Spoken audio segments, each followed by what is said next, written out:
Sampadam Shaka to God House of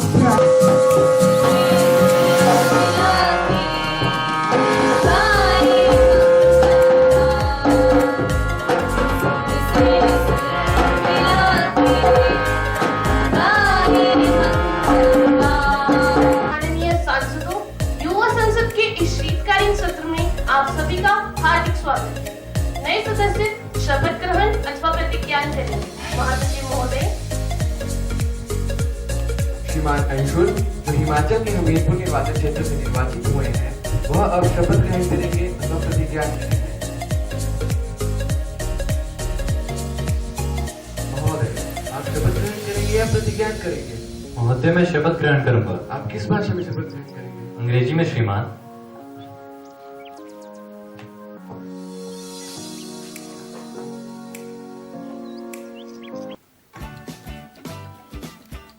I, having been elected a member of the lower house of the Youth Parliament, do swear in the name of God that I will bear true faith and allegiance to the Constitution of India as by law established, that I will uphold the sovereignty and integrity of India, that I will faithfully discharge the duty upon which I am about to enter.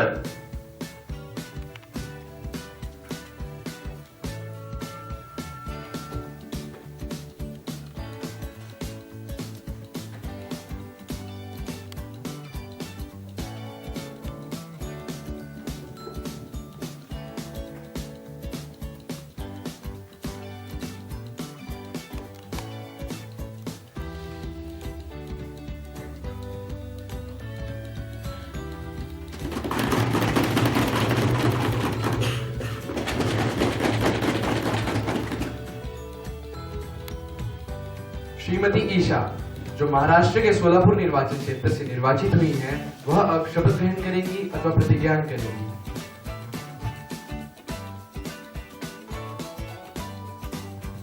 महोदया, आप शपथ ग्रहण करेंगी या प्रतिज्ञा करेंगी? महोदया, मैं शपथ ग्रहण करूंगी। आप किस भाषा में शपथ ग्रहण करेंगी? मराठी में श्रीमान।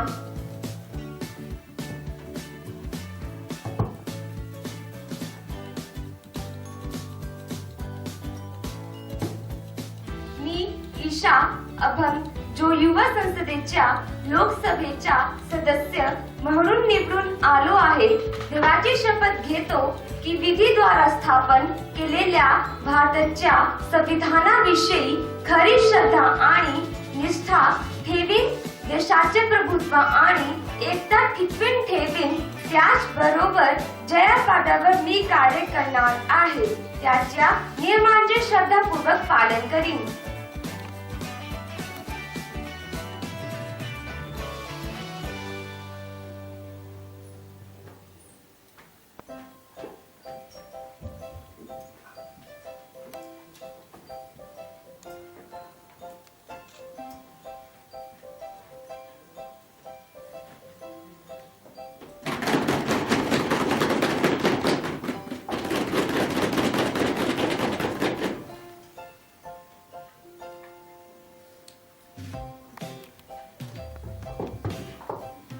माननीय सदस्यगणों, चूंकि आज हम 2 महीने के पश्चात मिल रहे हैं, तो मेरा यह दुखद कर्तव्य है कि मैं सदन को श्री रामलाल, जो इस सदन के सदस्य थे, के निधन की सूचना दूं। श्री रामलाल हमीरपुर निर्वाचन क्षेत्र का प्रतिनिधित्व करते थे। वे एक उच्च कोटि के विचारक अथवा महान सामाजिक कार्यकर्ता थे। उन्होंने अपने विचारों से युवा पीढ़ी में नई चेतना जागृत की। वे एक सक्रिय सांसद एवं प्रभावी वक्ता थे। उनका निधन 55 वर्ष की आयु में दिल का दौरा पड़ने के कारण 28 दिसंबर 2018 को शिमला में हुआ। महोदया, मैं श्री रामलाल, जिनकी मृत्यु पर सभा ने शोक व्यक्त किया, को अपनी श्रद्धांजलि अर्पित करता हूँ। वे एक महान विचारक होने के साथ साथ एक महान कवि और लेखक भी थे। उनकी महान कविताओं और लेखों के कारण भारत सरकार ने उन्हें सन 2012 में पद्मश्री से भी नवाजा था। वे अंतिम क्षणों तक हमारे साथ थे। उन्होंने हमेशा जनता के हित में होने वाले नियमों के पक्ष में ही अपना वोट दिया, इसलिए उनके निधन का शोक सबसे अधिक है। मैं उनके परिवार के प्रति अपनी गहरी संवेदना प्रकट करता हूँ। महोदया, मैं आप एवं सदन के नेता द्वारा अर्पित की गई श्रद्धांजलि में स्वयं को संयोजित करती हूँ। श्री रामलाल के साथ रहते हुए मैंने राजनीतिक जीवन की बारीकियों को सीखा है। वे हमेशा सदन के हर सदस्य को अपना मानकर देश को आगे बढ़ने की प्रेरणा देते थे, चाहे सदस्य किसी भी पार्टी का क्यों ना हो। इसी कारण उन्हें सदन में गुरुजी कहकर सम्मानित किया करते थे।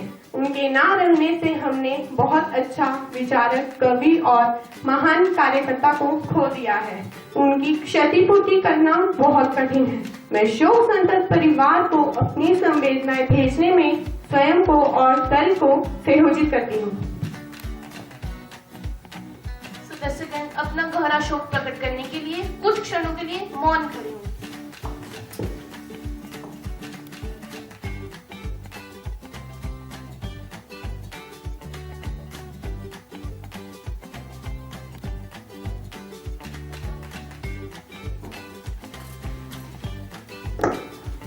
महासचिव शोक संतप्त परिवार को संवेदना संदेश भेजेंगे।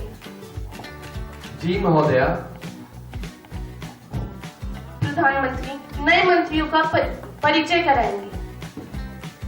महोदया, मैं आपसे और आपके माध्यम से सदन में अपने नए साथियों का परिचय करवाना चाहता हूँ। श्रीमान अंशुल, पर्यटन मंत्री। सुश्री ईशा, ऊर्जा मंत्री। अब प्रश्नकाल आरंभ होता है। प्रश्न संख्या 101 सुश्री नैन्सी। अध्यक्ष महोदया, जैसा कि पूरा भारत ये जानता है कि भारत में महिलाएं किसी भी प्रकार से सुरक्षित नहीं हैं। दिन प्रतिदिन बढ़ते जा रहे अपराधों के कारण महिलाओं को घर से बाहर निकलना अत्यंत मुश्किल हो गया है। तो क्या महिला एवं विकास मंत्री जी यह बताएंगी कि महिलाओं के साथ दिन प्रतिदिन बढ़ते जा रहे अपराधों और अत्याचारों को रोकने के लिए क्या सरकार कोई कदम उठा रही है? यदि हाँ, तो संबंधित विषय के संदर्भ पर उठाए जाने वाले कदमों का ब्यौरा प्रस्तुत कीजिए। महिला एवं बाल विकास मंत्री जी कृपया। महोदया, मैं आपके माध्यम से इस युवा सांसद को ये बताना चाहती हूँ कि जी हाँ, महिलाओं के साथ दिन प्रतिदिन बढ़ते जा रहे अपराधों एवं अत्याचारों को रोकने के लिए हमारी सरकार सख्त से सख्त कदम उठाने जा रही है, ताकि हमारे बहू बेटियां एक भय मुक्त वातावरण में सांस ले सके। इस संबंध में सरकार ने निम्नलिखित कदम उठाने का फैसला लिया है।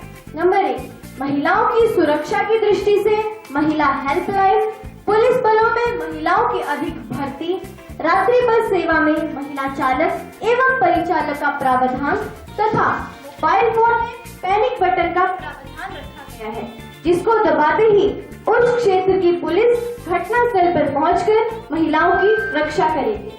मैं सदन को यह भी बताना चाहती हूँ कि महिलाओं के साथ बढ़ते जा रहे अपराधों एवं अत्याचारों की सुनवाई के लिए हमारी सरकार ने फास्ट ट्रैक कोर्ट को मुकदमे की सुनवाई 1 सप्ताह में करने का आदेश दिया है। नंबर 3, महिलाओं की तस्करी को रोकने के लिए हमारी सरकार ने कड़ा रुख अपनाकर दोषी को 15 साल की कैद तथा 2 लाख रुपए के जुर्माने का प्रावधान रखा है। इस संदर्भ में मैं 2 पंक्तियां भी कहना चाहूंगी। भेदभाव जुल्म मिटाएंगे, भेदभाव जुल्म मिटाएंगे, हम दुनिया नई बसाएंगे। नई है डगर, नया है सफर, नई है डगर, नया है सफर, हम नारी को आगे बढ़ाएंगे। सुश्री नैन्सी कृपया। महोदया, मैं आपके माध्यम से युवा सांसद को अवगत करवाना चाहती हूँ कि महिलाओं को आत्म सुरक्षित बनाने के लिए पिछले 60 वर्षों से कई नियम बनाए गए, किंतु क्या कोई भी नियम प्रभावी रूप से लागू हो पाया? क्या किसी का भी कोई उच्च परिणाम निकल पाया? नहीं, ऐसा बिल्कुल भी नहीं हो पाया। अतः महोदया, केवल नियम बनाने से ही काम नहीं चलता, महिलाओं को आत्म सुरक्षित बनाने की जरूरत है। इसलिए मैं माननीय मंत्री जी से यह जानना चाहूंगी कि महिलाओं को आत्मसुरक्षित बनाने के बारे में सरकार का क्या विचार है। महिला एवं बाल विकास मंत्री जी। महोदया, मेरे साथी पिछले 60 वर्षों के गड़े मुर्दे उखाड़कर सदन की कार्यवाही में बाधा उत्पन्न करना चाहते हैं। महोदया, माननीय मंत्री जी प्रश्नों को उत्तर न देकर संसद को भ्रमित करने की कोशिश कर रहे हैं। कृपया वेबसाइट मंत्री जी उत्तर दे रहे हैं। महोदया, क्या वे नहीं जानती जब से हमारी सरकार सत्ता में आई है तब से प्रत्येक स्कूल, कॉलेज एवं विभिन्न सरकारी विभागों में आत्मरक्षण प्रशिक्षण जैसे शिविरों का आयोजन करवाया जा रहा है, जिसमें टाई कमांडो, मार्शल आर्ट्स, जूडो जैसे प्रशिक्षण दिए जा रहे हैं। इसमें हमारी सरकार ने भरपूर सफलता भी हासिल की है तथा अब महिलाएं स्वयं को सुरक्षित महसूस करने लगी हैं। अगला प्रश्न संख्या 102 सुश्री माधुरी। महोदया, मैं आपके माध्यम से रेल मंत्री जी से ये जानना चाहती हूँ कि क्या भारत में बुलेट जैसी हाई स्पीड ट्रेन की आवश्यकता है? यदि हाँ तो ब्यौरा दीजिए। अहमदाबाद और मुंबई के बीच बुलेट ट्रेन योजना क्या है? इस प्रोजेक्ट की लागत कितनी है तथा इसके लिए धन कहाँ से आएगा? रेल मंत्री जी कृपया। महोदया, आज आपके माध्यम से मैं स्पष्ट कर देना चाहता हूँ कि जिन्हें आलोचना करने की आदत होती है उनको रोकना मुश्किल होता है, लेकिन हकीकत यह है कि आज हाई स्पीड ट्रेन की सख्त आवश्यकता है। मुझे लगता है कि मेरे माननीय साथी को बैलगाड़ी की स्पीड से चलने की आदत है। यह रफ्तार का युग है महोदय। ऐसे में 55 किलोमीटर की औसत रफ्तार से काम चलने वाला नहीं है महोदय। जब दीपक जी के समय में बुलेट ट्रेन चलाई गई थी तभी भी इसी प्रकार की बातें की गई थी महोदय। मेरा मानना यह है जब हाई स्पीड ट्रेन चलने लगेगी तब लोगों को इसका महत्व में समझ आएगा महोदय। इस संदर्भ में मैं 2 पंक्तियां कहना चाहूंगा। जैसे देश में बढ़ रही विकास की रफ्तार है, वैसे ही दूरी को कम करने के लिए बुलेट ट्रेन तैयार है। और महोदय, मुझे बताते हुए बड़ी खुशी हो रही है कि हमने 2023 तक मुंबई एवं अहमदाबाद बुलेट ट्रेन चलाने का पूरा निर्माण किया है। सुश्री माधुरी। महोदया, अभी अभी रेल मंत्री जी ने भारत देश में बुलेट जैसी हाई स्पीड ट्रेन चलाने की बात कही, लेकिन वे शायद ये भूल रहे हैं कि भारत देश में रेलवे का इंफ्रास्ट्रक्चर काफी कमजोर है। तो इन परिस्थितियों में क्या रेल मंत्री जी मुझे बताएंगे कि भारत देश में बुलेट जैसी हाई स्पीड ट्रेन कब तक शुरू होगी, और अगर शुरू होगी तो क्या सामान्य लोग उसमें सफर कर पाएंगे या नहीं? माननीय मंत्री जी। महोदय, लगता है मेरे माननीय साथी अखबार नहीं पढ़ते, उनकी सुर्खियों पर ध्यान नहीं देते। महोदय, पिछले हफ्ते ही हमारे माननीय प्रधानमंत्री व स्वयं मैं जापान के दौरे से लौटे हैं, जिसमें यह निर्धारित किया गया था कि 2023 तक मुंबई एवं अहमदाबाद बुलेट ट्रेन चलाने का पूरा निर्माण किया जाएगा। और रही बात सामान्य लोगों के सफर करने की, तो मैं पहले ही बता चुका हूँ कि 300 किलोमीटर की यात्रा का टिकट 1500 रुपए निश्चित किया जाएगा, जो कि जापान में ओसाका से टोक्यो के बीच 550 किलोमीटर की दूरी के लिए 8,500 रुपए से किराया लिया जाना कम है। महोदय, इस संदर्भ में मैं एक और बात कहना चाहूंगा कि किराया वही होगा जो लोगों को स्वीकार होगा और जिससे बुलेट ट्रेन को भी फायदा होगा।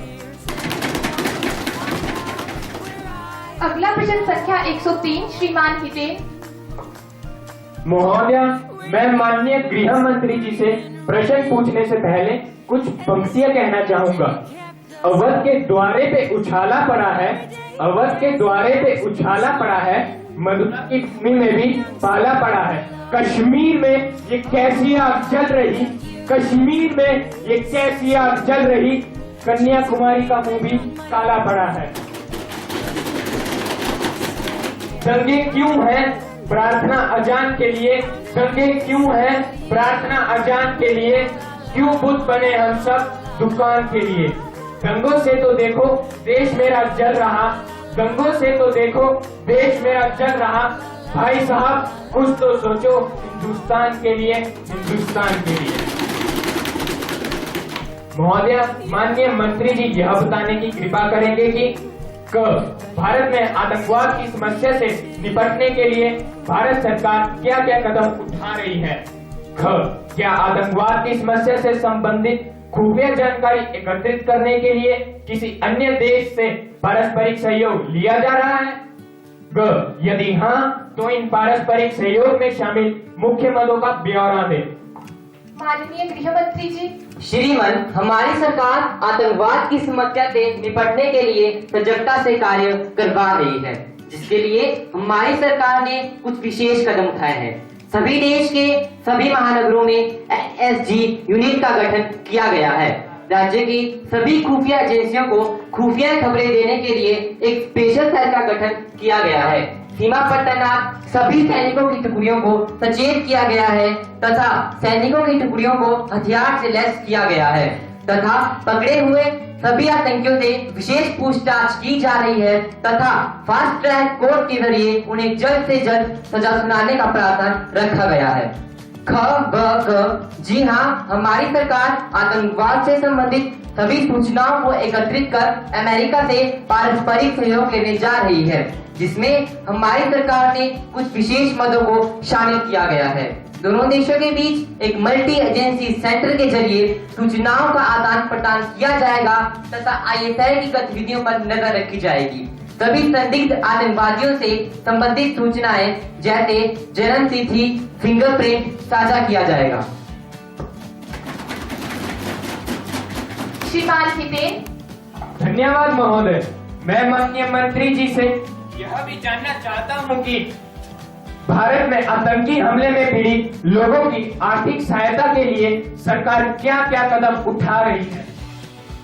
माननीय मंत्री जी, महोदया, हमारी सरकार सभी मृत व्यक्तियों के आश्रितों के लिए 10-10 लाख रुपए, गंभीर रूप से घायल व्यक्तियों को 5-5 लाख रुपए एवं सामान्य रूप से घायल व्यक्तियों को 1-1 लाख की राशि प्रदान कर रही है तथा साथ ही साथ हमारी सरकार ने इस राशि को बढ़ाकर 1.5 गुना कर दिया गया है तथा इसी के साथ हमारी सरकार सभी हमला पीड़ित व्यक्तियों के पुनर्वास हेतु एक बिल पारित करने जा रही है, जिसमें मकान बनाने का पूरा खर्चा सरकार वहन करेगी तथा पीड़ित व्यक्तियों के बच्चों को निःशुल्क शिक्षा प्रदान की जाएगी।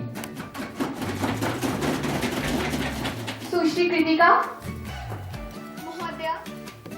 महोदया, पहले ही हमारा देश पाकिस्तान द्वारा हो रही घुसपैठ से परेशान है और अब बांग्लादेश भी हमारे लिए चुनौती बनता जा रहा है।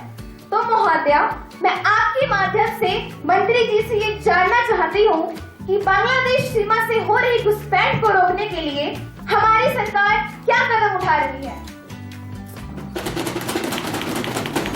माननीय मंत्री जी, श्रीमान, मैं माननीय साथी एवं एयर सदन को ये सूचित करना चाहूंगा कि हमारी सरकार ने बांग्लादेश से लगती सभी सीमाओं को सील करवा दिया गया है तथा पिछले कुछ 4 वर्षों से बांग्लादेश से घुसपैठ की खबर नहीं आ रही है तथा साथ ही साथ सीमा पर तैनात हमारे सैनिक सचेत है तथा हर परिस्थिति से निपटने के लिए तैयार है। महोदया, आज हम यहाँ चैन की सांस ले रहे हैं, क्या किसी ने इस विषय के बारे में सोचा? हम चैन की नींद सोए, हम शांति से रहे। इसके लिए भारत माता के कर्तव्यनिष्ठ सिपाही सीमा पर तैनात रहते हैं और मुझे उन सैनिकों पर गर्व है। तो महोदय, मैं अपने साथी से अनुरोध करूंगा कि वो इस प्रकार के बेबुनियादी सवालों को पूछकर इस युवा सांसद का समय जाया ना किया जाए। महोदया, मैं 2 पंक्तियों के माध्यम से इस युवा सांसद को ये आश्वासन दिलाना चाहूंगा, जब तक हमारी सरकार है तब तक आपको आतंकवाद के हमले से डरने की जरूरत नहीं है। जगदीश गया कमलेश गई, ये थाती हमको सौंप गए। जगदीश गया कमलेश गई, ये थाती हमको सौंप गए।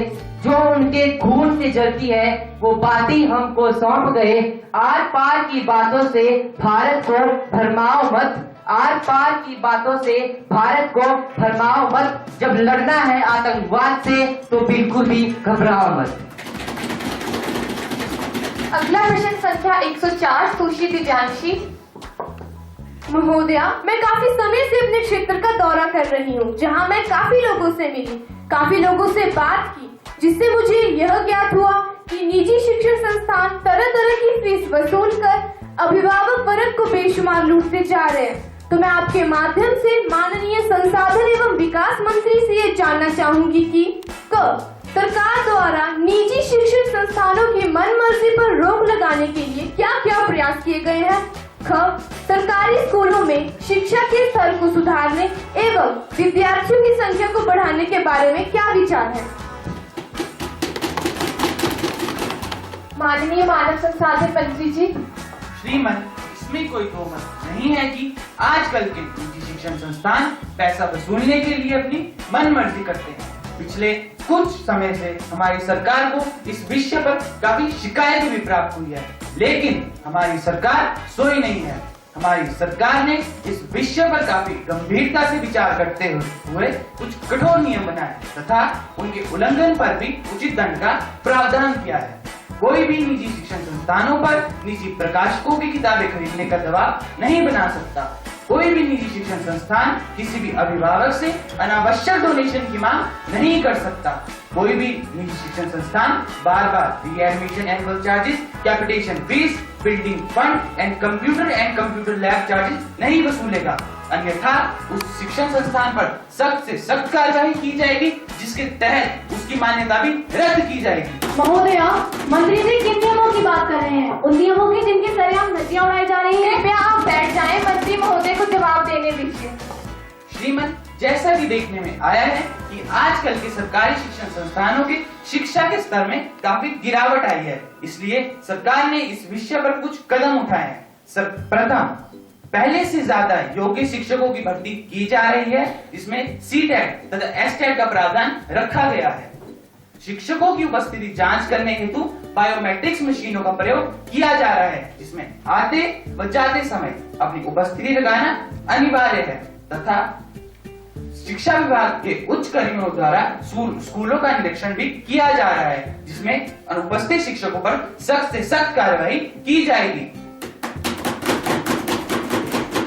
सरकार ने विद्यार्थियों की संख्या बढ़ाने हेतु कुछ सख्त प्रयास किए हैं। सरकार ने सभी सरकारी कर्मचारियों को अपने पालियों को सरकारी विद्यालयों में डालने की अपील की है। दूर दराज से आने वाले विद्यार्थियों को सरकार निःशुल्क साइकिल भी प्रदान कर रही है तथा सभी बच्चों को कंप्यूटर की बेसिक ट्रेनिंग भी निःशुल्क दी जा रही है महोदया, तथा उस स्तरीय स्कूलों में व्यवसाय की शिक्षा भी दी जा रही है, जिससे सभी विद्यार्थियों को अपने करियर मेकिंग में भी सहायता मिलेगी महोदया। सुश्री दीप्ति। महोदया, अभी माननीय मंत्री महोदय ने अपने जवाब में सभी सरकारी स्कूलों में अधिक योग्य यानी सीटेट या एसटेट के 5 शिक्षकों की भर्ती करने का प्रावधान पेश किया है, लेकिन महोदया, मैं इस युवा संसद की जानकारी के लिए बता देना चाहती हूँ कि सीटेट या एसटेट के 5% केवल 10% के लगभग है, और यह मैं नहीं, यह अखबार बोल रहा है। तो महोदया, मैं आपके माध्यम से यह जानना चाहती हूँ कि सरकारी शिक्षकों की कमी को कैसे पूरा किया जाएगा। माननीय मंत्री महोदय। महोदया, मैं अपने साथी की बात से बिल्कुल सहमत हूँ कि सीटेट तथा एसटेट के नतीजे निराशाजनक है, पर हमें इस परीक्षा के माध्यम से योग्य शिक्षकों की प्राप्ति हो रही है। हमारा उद्देश्य सिर्फ बीएड या जेईई पास शिक्षकों की भर्ती करना नहीं, बल्कि उन शिक्षकों की भर्ती करना है जो बाल मनोविज्ञान में दक्ष हो तथा उन्हें कंप्यूटर का भी ज्ञान हो। महोदया, मुझे अभी भी अपने सवाल का सही जवाब नहीं मिल रहा है। कृपया आप बैठ जाएं, कार्यवाही में बाधा ना डालें। सुश्री सुमेधा।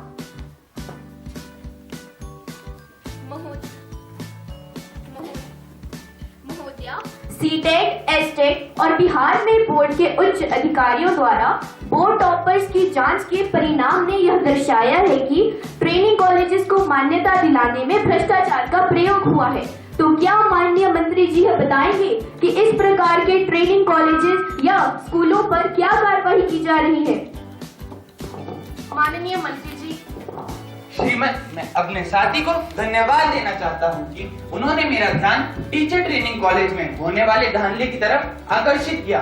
मैं इस संसद को बताना चाहता हूं कि सरकार द्वारा ऐसे स्कूल व कॉलेजों पर नजर रखने हेतु एक समिति का गठन किया है, जो स्कूल व कॉलेजों के मानकों पर पूरा न होने पर उन पर सख्त से सख्त कार्रवाई करेगी तथा उनकी मान्यता भी रद्द करेगी।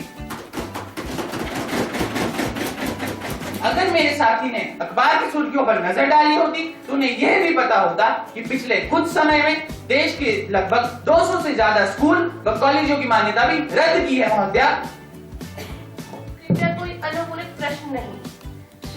सुश्री महक। श्रीमन, नई शिक्षा नीति 2016 समिति की सिफारिशों पर टिप्पणी करते हुए दिल्ली के एक प्रसिद्ध समाचार पत्र ने गंभीर रूप से विशेषाधिकार को भंग किया है। समाचार पत्र ने बच्चों के भविष्य के साथ किए गए खिलवाड़ का आरोप लगाया है तथा मैं आपसे निवेदन करती हूँ कि आप मुझे इस मामले को उठाने दीजिए। सुश्री महक, क्या आपने इस बारे में पहले से कोई नोटिस दिया है? आप समाचार पत्र की उपयुक्त कटिंग के साथ मेरे पास नोटिस दे सकते हैं, वह उस पर मैं विचार करूंगी। श्रीमन, मैंने आज सुबह 11 बजे ही इसका नोटिस दिया है। जब वह मेरे पास आएगा तो इसकी जांच की जाएगी। मैं आपको अपना निर्णय बता दूंगी। अब सभा पटल पर पत्र रखे जाएंगे।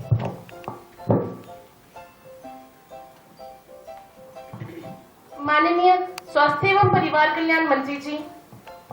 महोदया, आपकी अनुमति से मैं the Fortis cancer institution Noida की वार्षिक रिपोर्ट के प्रति 2019-20 ऑडिट अकाउंट के साथ सभा पटल पर रखती हूँ। माननीय आदिवासी मामले मंत्री जी। आपकी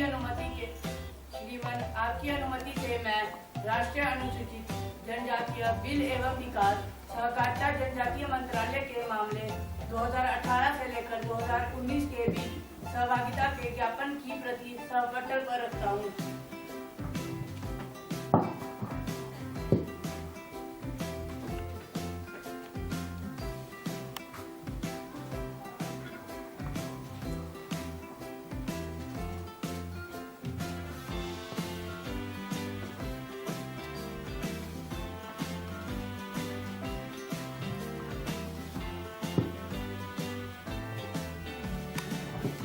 Honorable members, I have made an important announcement on my own behalf and behalf of this House. I have great pleasure in extending our warm welcome to His Excellency Mr. Ithanto, Speaker of Parliament of Japan and Honorable Member of Japanese Parliamentary Delegation who are on visit to India as our honored guest. Mr. Ithanto, Honorable Speaker of Japanese Parliament, Miss Hokipawa, Deputy Speaker of Japanese Parliament, Miss S. Marisawa, Member of Japanese Parliament. This is very high-powered delegation arrived here on Friday. We wish them happy and fruitful stay in our country. माननीय सदस्यगणों, अब हम ध्यानाकर्षण प्रस्ताव पर चर्चा करेंगे। सुश्री भानुप्रिया मंत्री महोदय का ध्यान आकर्षित करेंगे। श्रीमान, मैं गैर संचारी रोगों से लगातार बढ़ रहे मृत्यु के दर और इससे संबंधित सरकार द्वारा की गई कार्यवाही की ओर स्वास्थ्य एवं परिवार कल्याण मंत्री जी का ध्यान आकर्षित करना चाहूंगी। माननीय स्वास्थ्य एवं परिवार कल्याण मंत्री जी।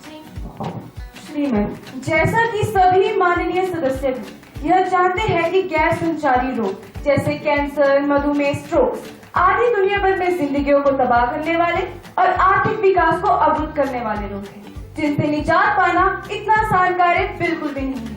दुनिया भर में होने वाली सभी मौतों में से अब 2/3 मौतें सिर्फ कैंसर, हृदय और मधुमेह जैसे गैर संचारी रोगों के कारण ही होती है। अतः इस प्रकार के गैर संचारी रोगों से निजात पाने के लिए एक समन्वित अंतर्राष्ट्रीय प्रयास की आवश्यकता होगी। सौभाग्य से इस दिशा में हाल ही में कुछ महत्वपूर्ण कदम भी उठाए गए हैं। सितंबर में हमारी सरकार ने सतत विकास के लक्ष्य को अपनाया है, जिनमें गरीबी उन्मूलन और पर्यावरण की रक्षा के उपायों जैसे लक्ष्यों के साथ साथ गैर संचारी रोगों के कारण होने वाली मृत्यु के दर को कम करने में प्रतिबद्धता भी है। भारत सरकार के आधिकारिक विकास के एजेंडे में इस समस्या पर पहली बार सीधे लक्ष्य किया गया है। अतः इस प्रकार हमारी सरकार अंतर्राष्ट्रीय कंपनियां एवं स्थानीय संगठनों के साथ भागीदारी स्थापित करके विनाशकारी और महंगे रोगों के प्रभाव को कम करने में मदद करती है। सुश्री भानुप्रिया। माननीय अध्यक्ष महोदय, मैं आपका तहे दिल से धन्यवाद करती हूँ कि आपने भारत में गैर संचारी रोगों से होने वाली मृत्यु के दर में वृद्धि से संबंध चर्चा करने के लिए मुझे स्वास्थ्य एवं परिवार कल्याण मंत्री जी का ध्यान आकर्षित करने का अवसर प्रदान किया, वह भी ऐसे समय में जबकि संपूर्ण भारत में गैर संचारी रोगों की समस्या से निपटने का अत्यधिक बोझ बढ़ता जा रहा है। इसे देखते हुए स्वास्थ्य क्षेत्र की स्थिति में भी व्यापक बदलाव महसूस किए गए हैं। कुल मिलाकर गैर संचारी रोग भारत में मृत्यु का अत्यधिक कारण बनते जा रहे हैं। कुल मौतों में इन रोगों से मरने वालों का अनुपात लगभग 42% से अधिक है। गैर संचारी रोगों के कारण ग्रामीण व शहरी दोनों क्षेत्रों की आबादियों में रुग्णता, मृत्यु संख्या में संभावित उत्पादक आयु समूह के जीवन की क्षति हुई है। गैर संचारी रोगों के कारण भारत में कैंसर के लगभग 25 लाख रोगी हैं, जो कि एक बहुत बड़ा आंकड़ा है। महोदया, वर्तमान में प्राथमिक व माध्यमिक स्तर पर इन रोगों की देखभाल के लिए उपयुक्त उपचार पर्याप्त नहीं है। सुश्री शिवानी।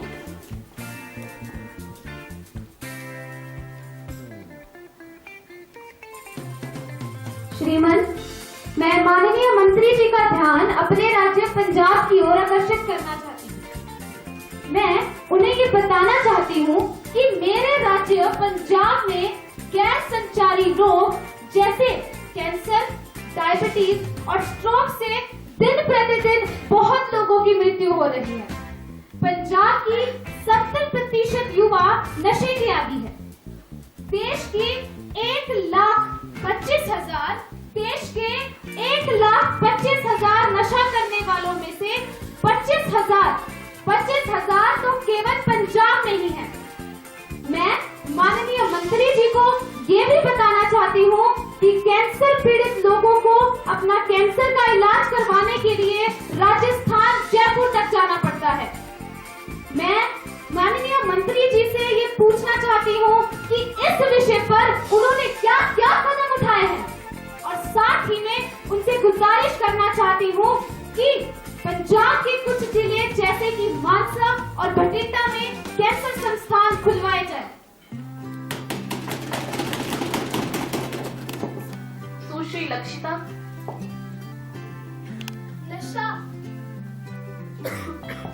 नशा एक जहर है। नशा एक जहर है, मानवता पर कहर है। नशे ने किए लाखों घर बर्बाद, नशे ने किए लाखों घर बर्बाद। नशा है जीवन का अवसर। श्रीमन, मैं माननीय मंत्री महोदय ध्यान एक और पहल नशे की ओर करवाना चाहूंगी, जो कि गैर संचारी रोगों का प्रमुख कारण है, जिसमें धूम्रपान, तंबाकू व शराब आदि प्रमुख है। WHO यानी वर्ल्ड हेल्थ ऑर्गेनाइजेशन के अनुसार भारत में 12% सिगरेट पीने वाली जनसंख्या निवास करती है। और महोदया, अगर 2015 के आंकड़ों पर गौर किया जाए तो हर साल भारत में 10 लाख लोग केवल धूम्रपान के कारण मारे जाते हैं। WHO के अनुसार भारत में 30% व्यस्त पुरुष व 5% व्यस्त महिलाएं धूम्रपान करती हैं। और यदि महोदया 2015 के आंकड़ों पर गौर किया जाए तो हर 5 में से एक पुरुष व हर 20 में से एक महिला की मृत्यु केवल धूम्रपान के कारण ही होती है। IHA यानी इंडियन हार्ट एसोसिएशन के अनुसार भारत अब तक विश्व की 60% हृदय संबंधित बीमारियों का भार उठाए हुए है, जबकि महोदया भारत में विश्व की 17% जनसंख्या ही निवास करती है। तो मैं माननीय मंत्री महोदया से यह पूछना चाहूंगी कि उनका स्वास्थ्य मंत्रालय से संबंधित बीमारियों व नशे के खिलाफ क्या कर रहा है। माननीय मंत्री जी, जैसा कि सभी माननीय सदस्यगण यह जानते हैं कि गैर संचारी रोगों को जड़ से खत्म करना इतना आसान कार्य नहीं है जितना कि माननीय साथी सोच रहे हैं, लेकिन फिर भी सरकार गैर संचारी रोगों को जड़ से खत्म करने में तेजी से कार्यरत है। श्रीमन, इस विषय के अलावा सरकार गैर संचारी रोगों के कारण होने वाली क्षति को कम करने के लिए 100 जिलों का चुनाव करवा रही है, जिनमें कुछ निम्न कदम उठाए जा सकते हैं। नंबर 1, गैर संचारी रोगों के बढ़ते हुए जोखिम को देखते हुए सरकार ने कैंसर, मधुमेह, स्ट्रोक और सीवीडी के निवारण और नियंत्रण के लिए एकीकृत राष्ट्रीय कार्यक्रम प्रारंभ किया है।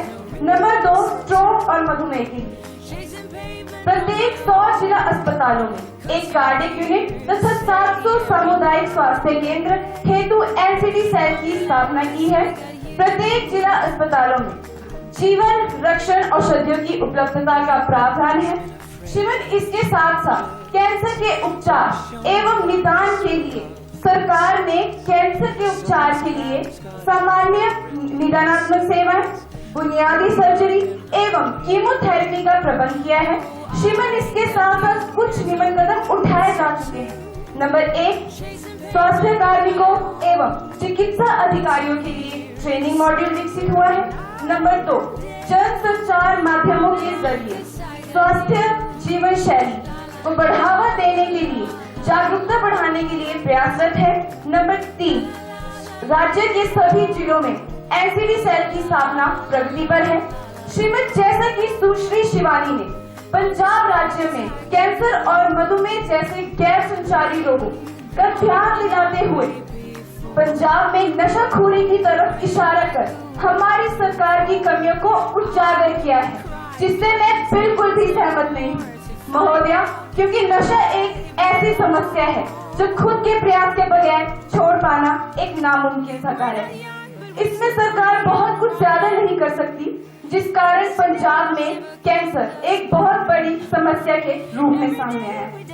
लेकिन इसके बावजूद सरकार ने 100 जिलों का चुनाव करवाया, जिनमें अकेले पंजाब के 7 जिलों को शामिल किया है, जिनमें से मुक्तसर, मानसा एवं बठिंडा इन तीनों जिलों को शामिल किया गया है। श्रीमती, इसके साथ सरकार सत्र 2019-20 में पंजाब में एक कैंसर पीजीआई खोलने जा रही है। श्रीमन, अगर माननीय साथी नवीनतम आंकड़ों पर गौर करें तो 1 लाख लोगों के पीछे अब 90 कैंसर के मरीजों की संख्या घटकर 80 प्रति 1 लाख रह गई है। श्रीमन, इसके साथ साथ नशा करने वाले व्यक्ति की संख्या में भी गिरावट देखने को मिली है। श्रीमान अच्युतम महोदय, मैं आपके माध्यम से इस जल समस्या के विषय में यही कहना चाहूंगा कि महज आंकड़े उठाने और संसद में प्रश्न देने और जवाब देने से कुछ नहीं होता। जब तक धरातल पर कार्य नहीं होगा, हमारी देश की आने वाली युवा नशे की हालत में डूब पाई जाएगी। आज तो बस ये हिसाब होना जरूरी है, या शराब जरूरी है या किताब जरूरी है। महोदय, मैं आपसे आपके माध्यम से मंत्री जी से यह पूछना चाहता हूं कि नशे की आदतों को छुड़ाने के विषय में उन्होंने क्या क्या कदम उठाए हैं। नशे की कैसी लत ये देखो, नशे की कैसी लत ये देखो, बिगड़ी देश की हालत है, बिगड़ी देश की हालत है। वो क्या समझे गर्व देश का जो खुद में लानत है। माननीय मंत्री जी, नशे की आदतें छुड़वाने के विषय को जारी रखते हुए मैं सुश्री लक्षिता और श्रीमान अच्युतम को यह बताना चाहती हूँ कि हमारी सरकार पूरे भारत को नशा मुक्त बनाने के लिए तेजी से कार्यरत है। श्रीमान, इसमें कुछ निम्न कदम भी उठाए जा चुके हैं। नंबर 1, हमारी सरकार पूरे भारत को नशा मुक्त बनाने हेतु देश के सभी जिलों में नशा मुक्ति केंद्र खोल रहे हैं, जहां नशा करने वाले व्यक्ति का इलाज शुरू होने से नशा छोड़ने तक नशा मुक्ति केंद्र के कर्मी निरंतर नशा करने वाले व्यक्ति के संपर्क में रहते हैं। नंबर 2, धूम्रपान रोकने हेतु सन 1975 के the regulation of production, supply and distribution विधेयक के अनुसार सिगरेट के पैकेट पर वैधानिक चेतावनी भी दी जाती है। श्रीमद इस विषय के अंतर्गत कॉप्टा के अनुसार सभी सार्वजनिक स्थानों पर धूम्रपान निषेध कर दिया गया है तथा किसी भी सार्वजनिक स्थानों के 100 मीटर के दायरे के अंदर नशीले पदार्थों की बिक्री, सेवन तथा खरीदारी पर रोक लगाई गई है तथा पकड़े जाने पर 500 रुपए का जुर्माना भी लगाया है। 8 सितंबर 2000 से the cable television network amendment bill के अनुसार सिगरेट एवं शराब के विज्ञापन पर रोक लगा दी गई है। 2 अक्टूबर 2012 से सरकार ने सिनेमा घरों एवं टीवी पर मुकेश और स्पॉट जैसे एंटी टोबैको विज्ञापन दिखाना अनिवार्य कर दिया है। श्रीमन इसके साथ साथ हमारी सरकार ने नशीले पदार्थों की बिक्री पर कर की मात्रा को बढ़ा दिया है ताकि नशीले पदार्थों के सेवन से युवा पीढ़ी बच सके, खास तौर पर वे जो अपना इलाज कराने में अक्षम है। सुश्री धृति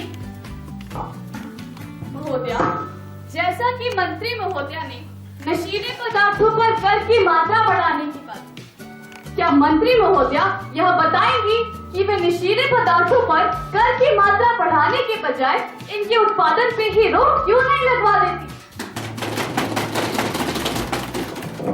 माननीय मंत्री जी, महोदय, जैसा कि सभी माननीय सदस्यगण यह जानते हैं कि नशीले पदार्थों की बिक्री से सरकार को सालाना 1575 करोड़ रुपए की आमदनी प्राप्त हुई, जबकि माननीय साथी एक समय में वित्त मंत्री भी रह चुकी, तो भला इनसे बेहतर कौन जान सकता है कि देश को किस प्रकार चलाना है? क्या वे ये नहीं जानती कि अगर अचानक नशीले पदार्थों की बिक्री पर पूरी तरह प्रतिबंध लगा दिया गया तो देश का आर्थिक स्तर गिर जाए? महोदय, यही कारण है कि नशीले पदार्थों की बिक्री पर पूरी तरह प्रतिबंध नहीं लगाया गया।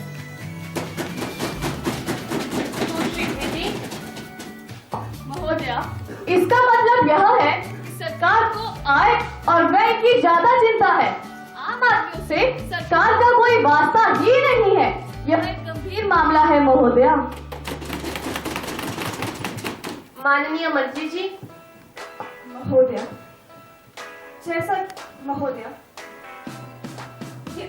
इसमें कोई दो राय नहीं है कि यह एक बहुत ही गंभीर मामला है, लेकिन यह भी सच है कि सरकार को आय और व्यय का हिसाब रखते हुए पूरे राष्ट्र का विकास सुनिश्चित करना है। महोदया, अगर इनके मुताबिक नशीले पदार्थों की बिक्री पर पूरी तरह प्रतिबंध लगा दिया गया तो कल को यही माननीय साथी सवाल उठाएंगे क्यों आज अचानक नशीले पदार्थों की बिक्री पर पूरी तरह प्रतिबंध लगाकर देश के आर्थिक स्तर को नीचे गिरा दिया है।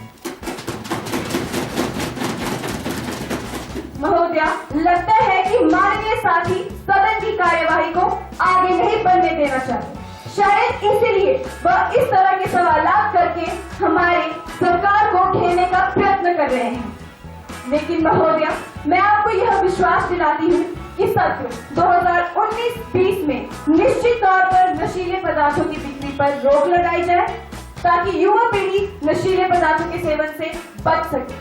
धन्यवाद। Now the House will take up the legislative business. Women and Child Welfare Minister, please. Speaker ma'am, I beg to move for the leave to introduce Women's Reservation Bill 2019. The question is that leave be granted to introduce Women's Reservation Bill 2019. Those who are in favor will please say aye. Aye. Those who are against it will please say no.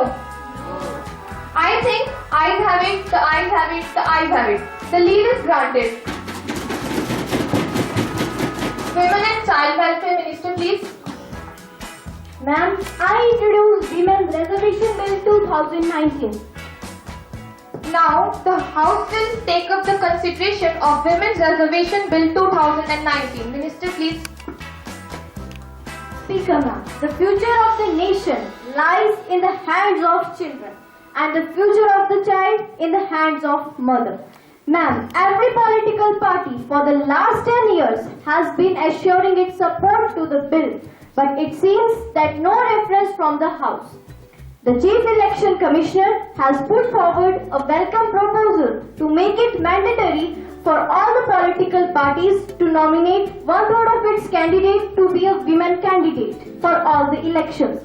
But it is really sad that in the last elections, none of the political parties put to a near 30% reserved seats for women candidate, and the electorate chose only 8% of women numbers reached in the parliament.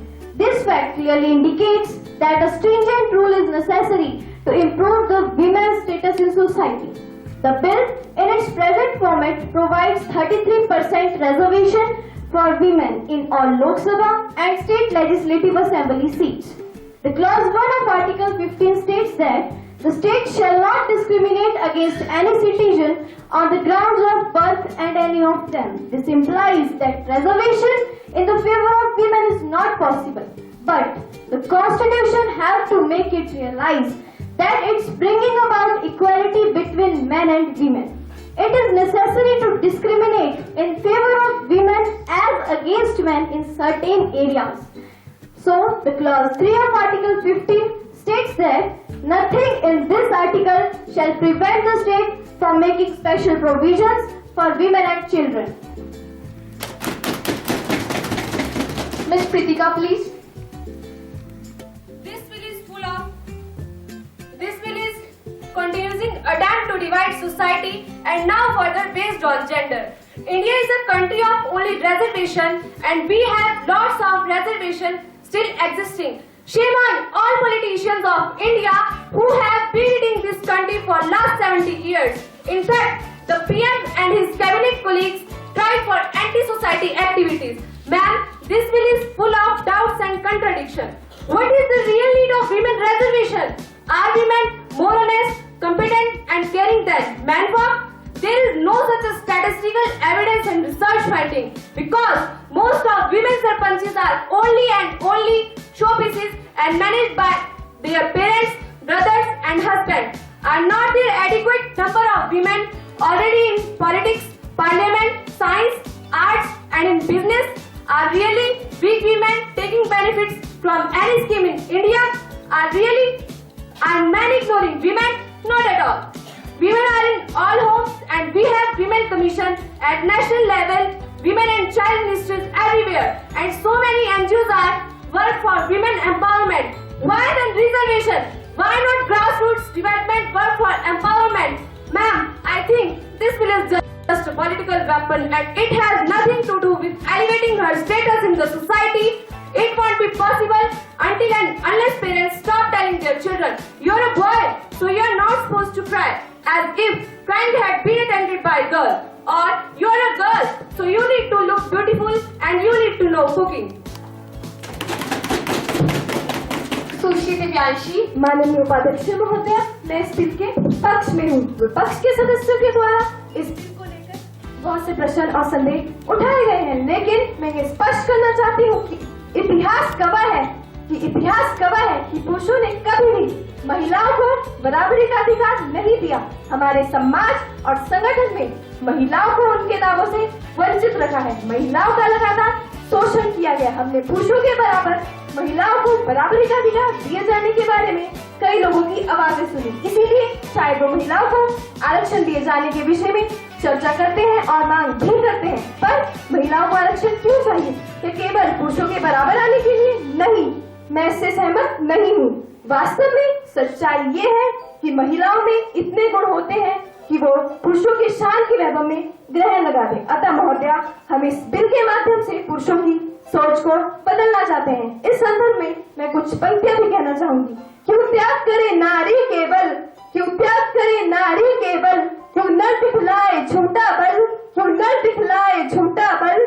नारी जो जिद पर आ जाए, नारी जो जिद पर आ जाए, अबला से चंडी बन जाए, अबला से चंडी बन जाए, उस पर करो न कोई अत्याचार, उस पर करो न कोई अत्याचार, तो सुखी रहेगा घर परिवार। सुश्री प्रिया, माननीय उपाध्यक्ष महोदया, विश्व के ज्यादातर विकसित देशों की तुलना में भारत में महिला सांसदों की संख्या अत्यंत कम है। जहां स्वीडन में 44%, नॉर्वे में 40%, ग्रीनलैंड व डेनमार्क में 33% सांसद महिलाएं हैं। महोदया, यहाँ तक विकासशील देश दक्षिणी अफ्रीका में भी यह संख्या 24% है। किंतु मुझे बड़े अफसोस के साथ यह कहना पड़ रहा है कि भारत में 2014 के चुनावों में यह संख्या केवल 12% थी। महोदया, अपने चुनावी घोषणा पत्र में किए गए तमाम वादों के बाद भी ये सरकार मुख दर्शक बन बैठी है। हम ऐसी सरकार को कदापि बर्दाश्त नहीं करेंगे। महोदया, महिलाओं को आरक्षण की दरकार है, महिलाओं को आरक्षण की दरकार है। यह भीख नहीं, उनका अधिकार है। Mister Puneet, Ma'am, why do we need quota to showcase equality when men and women are born equally? Have we forgotten the famous word? When you educate a man, you help the family. But when you educate a woman, you help the society. Ma'am, why government is so keen in passing the bill? It's called women empowerment. Who has stopped the women in state legislature and in parliament? Ma'am, I am not criticizing the women empowerment. Our country had witnessed some greatest women leaders such as Kiran Bedi, Indira Gandhi, etc. Instead of reservation, we can think to make them educate and make them convert to run the system. सुश्री दिव्यांशी, माननीय उपाध्यक्ष महोदया, मेरे मित्र विपक्ष के सदस्य ने कोटा व्यवस्था पर एक प्रश्न खड़ा कर दिया है, जिसे मैं स्पष्ट करना चाहूंगी कि कोटा का मतलब ये नहीं कि महिलाएं कमजोर हैं, परंतु ये तो सरकार द्वारा उठाया गया पहला कदम है, जिससे महिलाएं तार्किक रूप से आगे जा सकती हैं। आरक्षण ये सुनिश्चित करेगा कि महिलाएं क्या कर सकती हैं और उनका प्रतिशत लगातार बढ़ता जाना चाहिए जब तक कि उनको बहुमत न मिल जाए तथा देश के प्रत्येक नागरिकों को उनकी शक्ति का फायदा न मिल जाए। आरक्षण का मतलब पुरुषों की मानसिकता को तोड़ना है, न कि समाप्त करना। उनको ये एहसास दिलाना है कि समाज की वास्तविक कर्ता धर्ता महिलाएं ही हैं और वही ये भूमिका अच्छे से अदा करेगी अगर उन्हें अवसर प्रदान किया जाए। महिला एवं बाल विकास मंत्री जी। महोदया, मैं विपक्ष के माननीय सदस्यों से बिल्कुल भी सहमत नहीं हूँ कि पुरुष प्रधान समाज में महिलाओं के अधिकारों को नजरअंदाज किया जाता है तथा कभी कभी उन्हें अनसुना भी किया जाता है। हाँ, इस बात की आवश्यकता जरूर है कि महिलाओं को कानून द्वारा दिए गए अधिकार उचित रूप से मिले। इसीलिए हमारी सरकार उन्हें ये अधिकार दिलाकर ये एहसास दिलाना चाहती है कि महिलाएं भी इस समाज की एक सफल निर्मात्री बन सकती हैं। Clause 1 to 6 stands part of the bill. There is one amendment in clause 5 by Ms. Shruti. Are you moving it? Ma'am, I have given the notice to amend clause 5. But after the clarification given by the Honorable Minister, I didn't think any amendment is required. Stay here. Stay here. Yes, Shagul. Sumedha, come one by one, baby. Yes, one by one.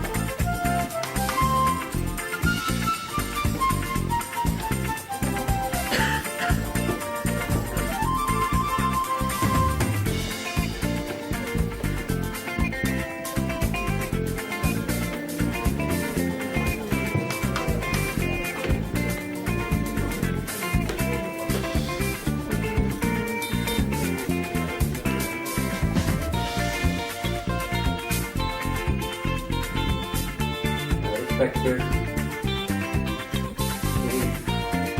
Adev Sir, Deputy Director Inspection district Solan, जो आज इस youth parliament में हमारे मुख्य अतिथि है, और sir का मैं मैनेजमेंट की तरफ से और स्कूल की तरफ से बहुत ही अत्यधिक आभारी हूँ और अपने को गौरव महसूस कर रहा हूँ कि सर आज हमारे बीच में हैं। Teachers working here and students, their body, PT body, their members, and very dear participants. It is a pleasure for me to be here with you today on the call of my younger brother, Sri Gopal ji. I would like to share with you that many times in the past, he asked me to join various competitions, functions organized time to time by the school. But due to busy schedule, I couldn't spare time to be here and watch you people acting that way. I am glad to notice the conduct of youth parliament here by the organizers, particularly the staff working here.